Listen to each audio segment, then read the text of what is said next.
y'all don't like me no more. I said, well, if you open this window, I'm not gonna pitch tonight. So they already had me scheduled pitching, and he said, well, y'all don't like me, you can put me off the bus. So they stopped and put him off the bus. And all I know, we was in the mountain of West Virginia when we got to Morgantown, West Virginia. Yogi was there. And they still don't know how, if they reading that book, they still don't know how he got there. But he was a teammate, but my best teammate, and I didn't know this till when he died, 2, 3 years ago. But then when I ran into him 2011, 2012, and with JC, he was a catcher. He was, I don't know, he kept me out of trouble. And, I didn't know it then, but from the reunion, the way we talked, he kept me out of trouble. Because if it was, excuse me, if it wasn't my mouth, is that I always wanted to fight all the time. I wanted to fight, don't bother me. But then he was the catcher that, J.C. Castleberry, he was the catcher that I really respect now. And the way he helped me, because I'm little and he up here. But Van Rushing was the best catcher that I had. Van was, he ended up, the Clowns sold him for like $25,000. And he went to Boston. They didn't give him nothing, like $5,000. But he ended up playing in the Midwest. He was fast, can hit. He was unbelievable. But J.C. Castleberry was the best friend that I had. And I lost him 2 years ago, 3 years ago. I lost him. Mm-hmm. Yeah. Who's the best player you think you ever played with? It's two of them. I thought Floyd Green from North Carolina, had the best glove that I ever seen.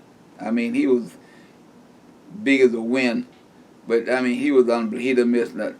And the best hitter and overall ball player was Joe Cherry.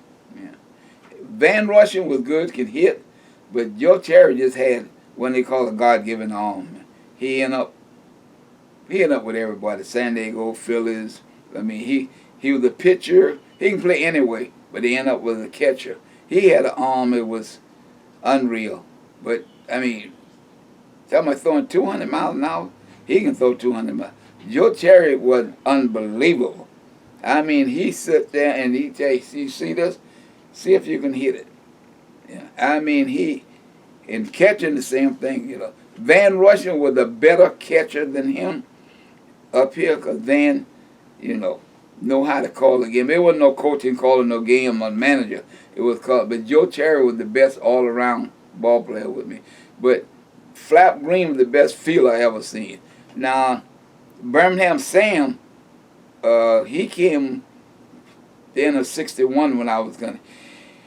They said he was good with the glove. I seen him, but I don't think he was better than Flap Green.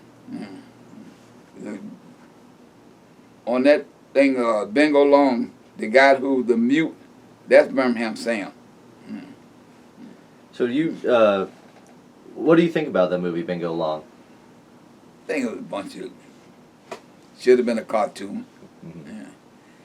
Yeah. Maybe I'm wrong. A lot of things I look at about what they do for black, and they make us look stupid. They make us look ignorant. And I don't know if I get it from my mother, my father, or just through life. The only time I'm going to show you my teeth a lot, like I tell them, why you smile so much? Because I tell people I brush my teeth, that's why. But that's when I show you my teeth, I'm just like a lion. I'm going to get on you, so you better leave me alone. I'm not going to sit there and frown and let you figure me out. When I look at the stuff, either they smiling or they doing, it just don't look like ball players. Either do it like you're supposed to. Like I watch some of the stuff about the batting and stuff like that. Hell, I can show you a bat in my damn car right now. I had a Black Beauty. Man, that thing heavy as hell. They still won't understand how I can pick it up.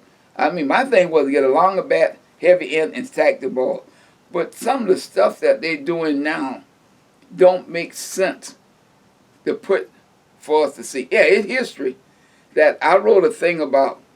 They always bring it up the 1890s and stuff on Black history. All you do is just look on, you'll see it.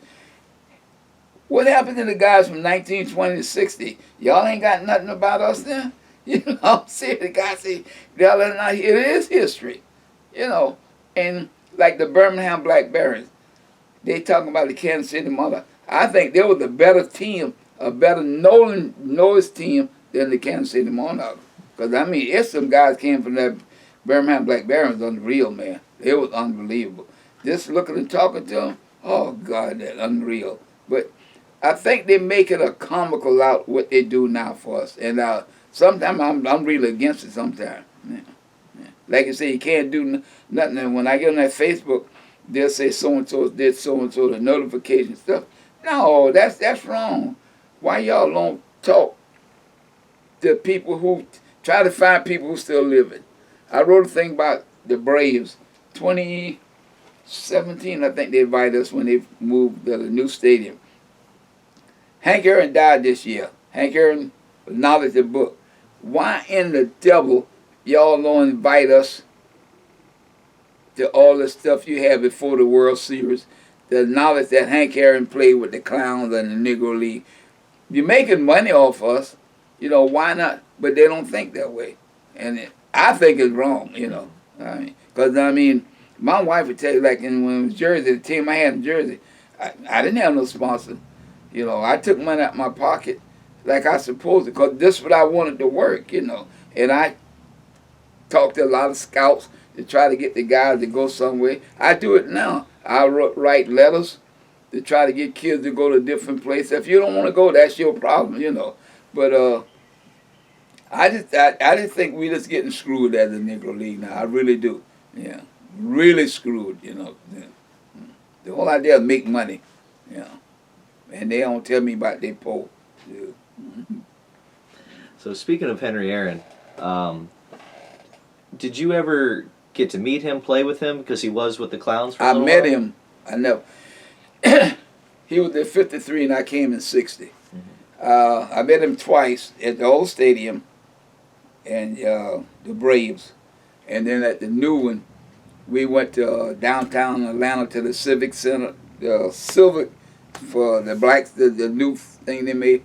And we did all our autographs and all that stuff there. They had a big day for us, because they had took my wife and my sister. All they met in Atlanta. They put us up good. Like I told the guys, they think something wrong with me anyway. You know, they treat us like real slaves that time. We were VIP. I mean everything. Let me tell you, it was everything. You know, we did our autograph and stuff, and we talked to him. But before he died, in the book, we were supposed to get together and do this here. I have talked to him 3 times. One time I cursed him. Hit me in my mouth again. He thought he was supposed to meet us somewhere in Atlanta, but he didn't meet us because he told me he was too busy. But then I seen him later on. You know, him and Brian Jordan and what the guy named Kent used to play for the Dodgers. Went to Atlanta and he back to the Dodgers. I don't know where he at now. I cursed him out. I'm serious. I cursed him out in that field, the new field over there.